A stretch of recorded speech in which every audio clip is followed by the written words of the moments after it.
What is called as Hatha Yoga, the physical postures it is about manipulating the body in such a way that you get to a certain geometric perfection, that your geometry is aligned with the larger geometry of creation, so that you're always in sync, you're never off.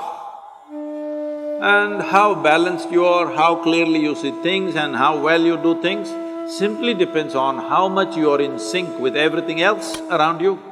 Whether it's people or trees or life or just space, are you in sync with it or not will decide how smoothly, how friction-free is your function in the world.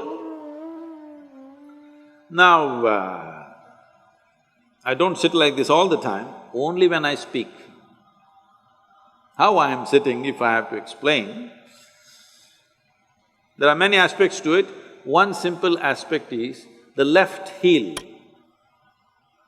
The left heel is… there is a point on the left heel that today the medical sciences are calling it as the Achilles. So, you put your Achilles to what is called as Muladhara or the perineum in your body. If these two things touch, many aspects are cleared out in you for that period of time. Many aspects means your thoughts are clear, your emotions are out, and there is a very clear perception of what's happening around you. You heard that Achilles was killed because an arrow was shot to his heel. You don't believe if somebody hurts your heel, you will die, isn't it so? But Achilles died that way. And there's another person who died that way in India way before him. Yesterday was his birthday, Krishna Janmashtami. He also died this way.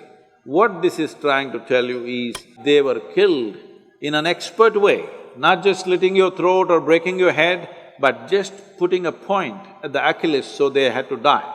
So there is a certain system, energy system in the body.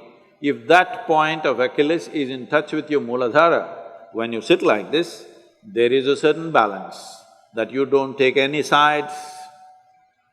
See, all of us have our own opinions, ideas, ideologies, stuff, our own experiences of life.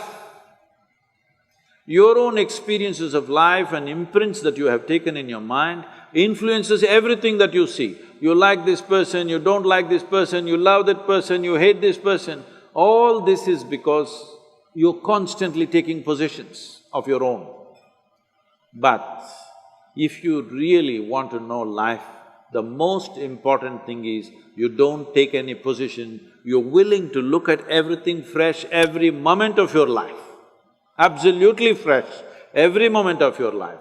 This is very difficult for people to understand. People who have been with me for 35 years, every day they are with me, working with me, doing so many things. I still don't have a single opinion about them. Only when I need to do some work, I may look at their competence and stuff, but I don't have a single opinion about anybody who's around me for such a long time. By now you should have formed your opinions, but I don't, because that is the essence of spiritual process, that we constantly looking at every life as a possibility. There is of course a distance between possibility and reality. Some will have the courage and commitment to travel that distance, some will not have the courage and commitment to travel that distance. But every life is a possibility. If you want to keep that possibility open, you never ever form an opinion about anybody of any sort. Good, bad, ugly, you don't form these opinions, you simply look at them right now. How are they right now, this moment? That's all that matters to me. How you were yesterday is not my business. How you may be tomorrow, let's see. Tomorrow must be created, not concretized right now, isn't it?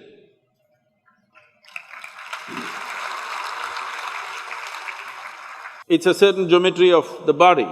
If you manage the geometry of the body well, you must…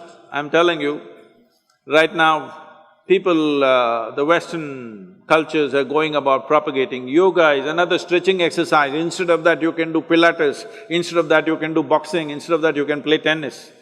See, if you want to be just fit, go run somewhere, climb a mountain, play tennis, do something. Yoga is not about fitness, fitness is just one consequence. The important thing is to get the right geometry of life?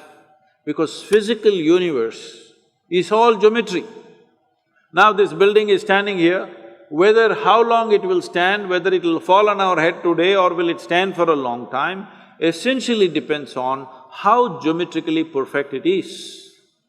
The same goes for the body, the same goes for the planetary system, the same goes for the universe, the same goes for everything. Planet Earth is going around the sun, not with a steel cable attached to it, just perfection of geometry, isn't it? If little off geometry, if it happens, it's gone forever. And that's true with you also. If you go off your fundamental geometry, you're gone. It's very important at an early age, you do the right things to bring a right sense of geometry. Now, you become competent to go through life.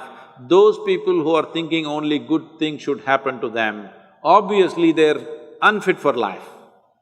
Because if you do not know how to go through harsh situations well, joyfully, then you will avoid all possibilities, isn't it? You will avoid all great possibilities of life simply because you want to avoid a little bit of difficulty. Only when you're geometrically in a certain state of congruence, then you're willing to go through any situation, no matter what it is.